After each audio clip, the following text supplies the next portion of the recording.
Hello and welcome to the Aussie Football Passport, your one-stop pod for updates on your favourite Aussie men and women who are playing their club careers abroad. I'm your host, Alex, and this transfer window just keeps on delivering for our men and women. Don't you worry though, we've got you covered with all the moves that have happened in the last week. And we've also got plenty of club action for our men whilst the women's off-season continues. So let's wait no further and jump straight into the headlines.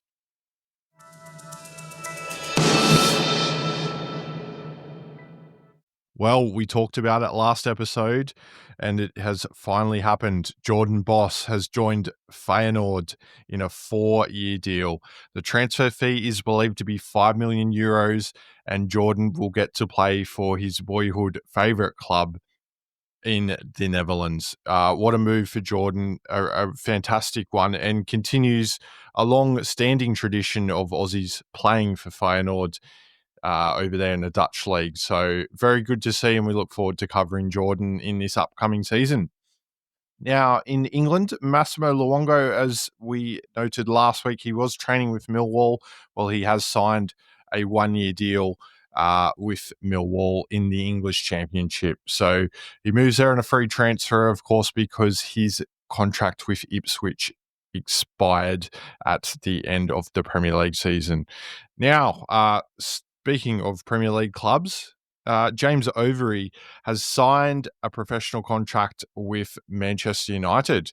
He managed to celebrate with 60 minutes for the under-21 side in a friendly against Charlton Athletic. So congratulations to the Perth-born right-back, and another one to keep an eye out for in the coming years. And another one that we talked about in the rumour mill last week, Antonio Reina, well, he has finally joined Roma, and it is on a 3-year deal. So it was an undisclosed fee that went to his former side Pescara in the Italian second division. So that is a great move for Antonio, and hopefully it is one that, helps him get on the radar of the Australian national team. Now, speaking of Italy, well, one of our Matildas has made the move to Italy in Alex Chidiac. Now, she has just signed for Como in on a 3-year deal, I should say. And congratulations, Alex. That's a great move. Also good to see Como. They've invested heavily in their men's team, and it looks like they're doing the same with their women's team. So definitely one to look out for. And I mean, Alex will be doing it pretty tough in Como, I'd imagine. I have so many sympathies for her moving to such a beautiful part of the world. Now, onto the rumour mill. And speaking of Matildas, Hayley Raso, she is in talks to join Benfica in Portugal. So that is one we will keep an eye out for. It would be a great move for Hayley. It does seem as though her days at Tottenham are done. It's just about who picks her up. So we will keep you posted, of course. Now, speaking of Italy, Fiorentina have inquired about the services of Christian Volpato, of course, currently at Sassuolo. These rumours just keep following Christian, so it'll be very interesting to see where he ends up. It looks like he will be departing Sassuolo. Now, to one closer to home, and Adelaide United have reportedly turned down a bid for star striker Archie Goodwin from MLS side Charlotte FC. Of course, off the back of a wonderful season in the A-Leagues in front of goal for Archie, and most importantly, he stayed fit. So one to keep an eye out for. I think Adelaide will most likely hold on to him for another season. Whether they do sell him and get him back on loan, though, is another story. So we'll keep you posted on that one. Now, over to France. And, of course, Matty Ryan had a wonderful half a season there at Lens earlier in this calendar year, but it has attracted the interest of FC Lorient. So, of course, Matt Ryan is available on a free transfer at the moment. So let's see where he ends up. If he stays in Liga, I think that would be a great move for him. Now, going over to Scotland, and Motherwell have knocked back an offer for Apostolos Stamatolopoulos by Viking in Norway. So, of course, Viking have had history with Australian players. We did have a couple over there, but in the form of Nick D'Agostino. So they definitely have an interest in Australian forwards. So let's see how that one plays out. And we've got plenty more to cover on Apostolos later in the show. Now to some other headlines, and the AFC Women's 2026 Asian Cup draw will take place on Tuesday night at 7 p.m. Australian Eastern Standard Time.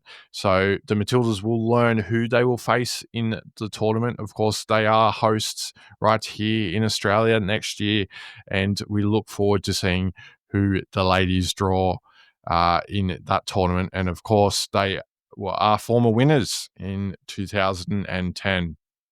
Now, to a regular feature on this show. In fact, I don't know what I'd do without Nectar Triantis, because he has given me so much content on this podcast.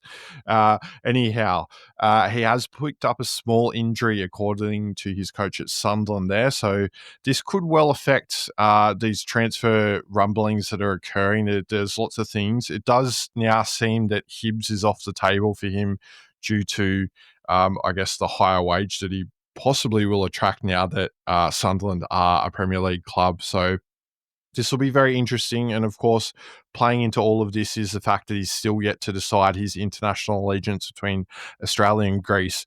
That will also have a big bearing on what happens with his club future. So it looks like Nectar will not be disappearing from this podcast anytime soon. All right. Now, staying in England, Middlesbrough manager Rob Edwards hopes that Riley McGree's injury is not a serious one. So it looks like it's a bit of muscle tightness, and it has restricted Riley in terms of his ability to train, and he has missed both of Middlesbrough's friendlies recently. So a bit of a shame. Hopefully he can get himself fit, because we saw what he can do in that June window, even if it is off the bench in small bursts. All right, well, that's it for the headlines for this week. We'll move on to the weekly wrap in just a second.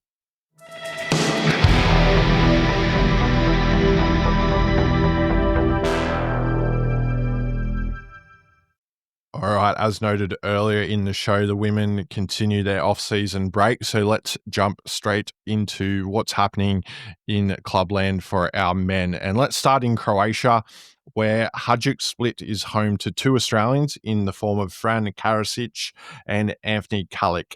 Now, Fran, he got 21 minutes, and Hajduk Split got a 1-1 draw with Zira in the Europa Conference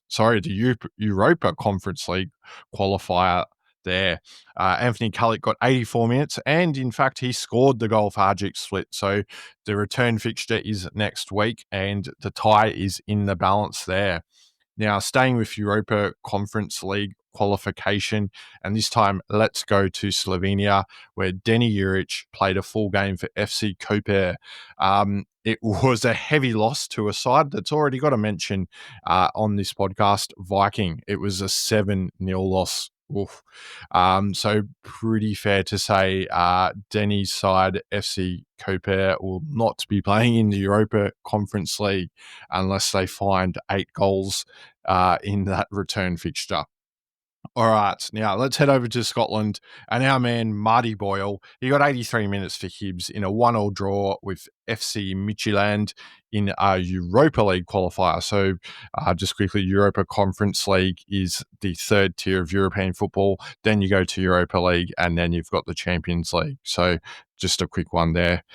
To all our listeners that are unfamiliar with the European, tiers of competition. Now to Dundee, where Ryan Strain, he played a full game for them in their 1-0 win over UNA Strassen in a Europa Conference League qualifier. So good to see Ryan Strain getting the full minutes there and really pressing his case for that right back slot, which is heavily contested now in the Socceroos setup. Now, Cameron Devlin, he played 73 minutes in, guess what? Another 4-0 win for Hearts over Dumbarton in the Scottish League Cup group stage. He then backed it up on the weekend with a man of the match performance against newly promoted English Premier League side Sunderland in a friendly. Hearts won that one 3-0. So well done to Cammy, and he got a bottle of rum for that man of the match award. So drink responsibly, Cammy. Now, to a man that's already got a mention earlier in the podcast, Apostolos Stamatolopoulos. He got a full game as Motherwell beat Greenock Morton in the group stages of the Scottish League Cup. It was a 3-0 win, and it was the opening goal for Apostolos there, so great stuff for him. And then he managed to back it up on the weekend as Motherwell took on Hertha Berlin in a friendly. The game ended 1-1, and he got a goal again. So fantastic goal scoring form, and what we love to see from our forwards as we build towards a World Cup year. Kasuni Yengi got 79 minutes for Aberdeen in a 3-1 loss to Ipswich Town in a friendly. All right, now let's head to Portugal, where Anthony Carter, he got 64 minutes for Santa Clara in their 2-1 loss to Varandins in the Europa Conference League qualification. We'll get that one right once before the end of the podcast there. Now, over to Austria, where new signing Noah Botic got 33 minutes for Austria Wien in their 2-0 win over FC Spari in another Europa Conference League qualifier. So there we go, I got it. He then backed it up on the weekend with 59 minutes in Austria Wien's Austrian Cup tie against Wolfsburg. He did get a goal, but it was a 3-2 loss for them, and unfortunately they are now knocked out of the Austrian Cup.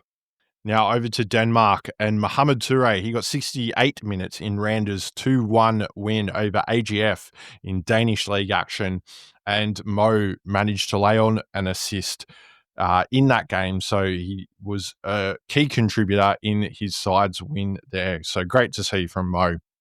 Now down to Belgium, where Ryan Teague made his debut for KV Mechelen in their 1-1 draw with Zulte Waregem in the first round of the Belgian League. So good to see from Ryan, and let's hope he can build towards some full games for his side. Now over to Serbia, where Miloš Degenek played a full game for FK Batčakalopala in a 0-0 draw with Radnik Srdelica. A clean sheet for Milos, always a great thing for a defender there, isn't it? So well done to him. Now, let's jump on a plane and head over to Korea, where John Iredale, he got 33 minutes for Seoul Eland in their 2-0 win against Sunwon Blue Wings. Now, stateside, and let's kick off with Patrick Yazbek. He got a full game for Nashville SC as they lost 1-0 to San Diego FC, bringing to an end that red-hot form for his side of late. Now, Aidan O'Neill, he got a full game for New York City FC in a thrilling 4-3 win over FC Dallas, also in the MLS there. And Brad Smith continues his streak of super sub performances, let's call them. He got 3 minutes for his side, FC Cincinnati, in their 0-0 draw with Inter Miami. So well done. He played a part in keeping Messi and co away from goal there. Now, Ariof Piol, he also had a bit of a super sub appearance for Real Salt Lake, 12 minutes, in fact, as they won 2-1 over San Jose Earthquakes.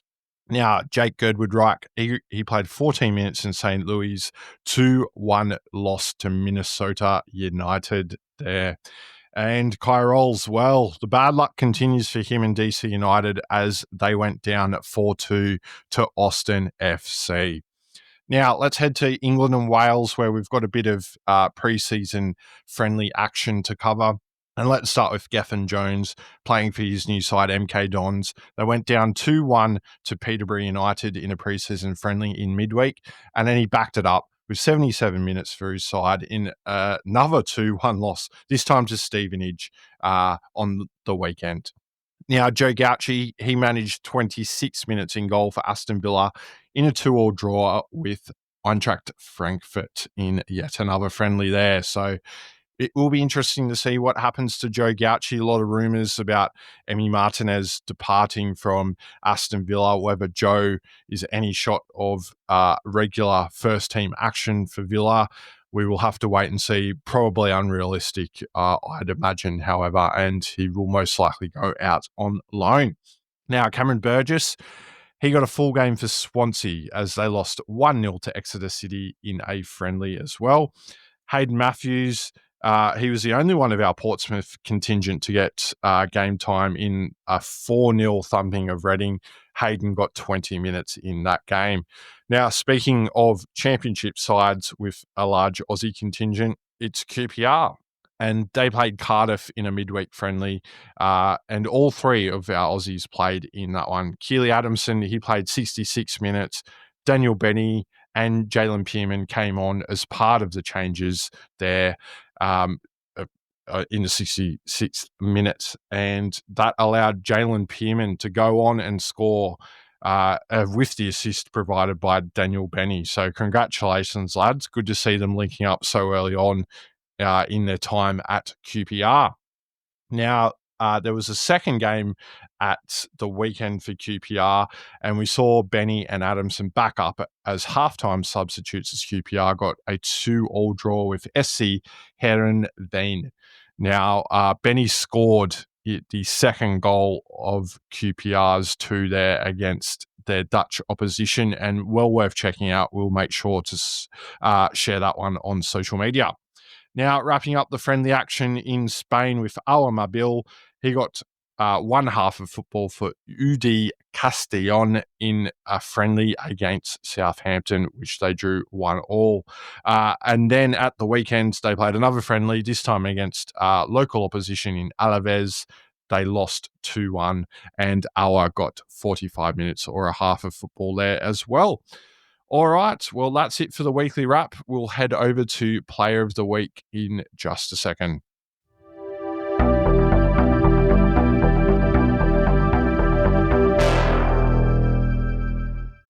All right, Player of the Week, and of course, no women to choose from this week, so it is only down to our men.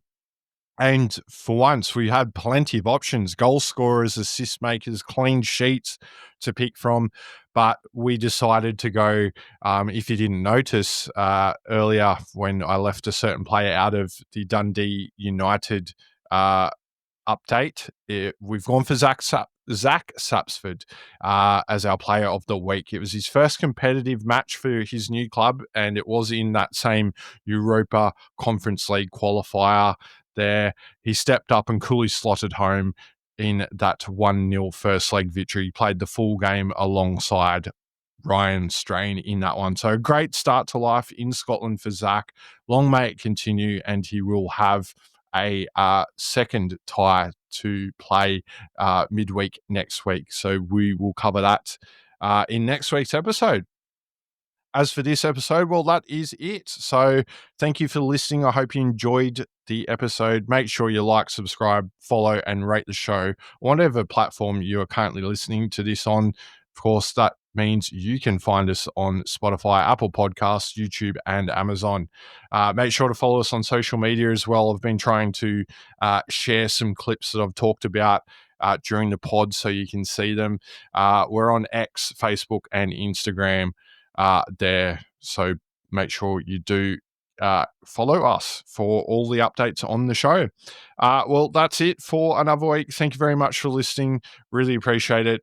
And that is goodbye from me.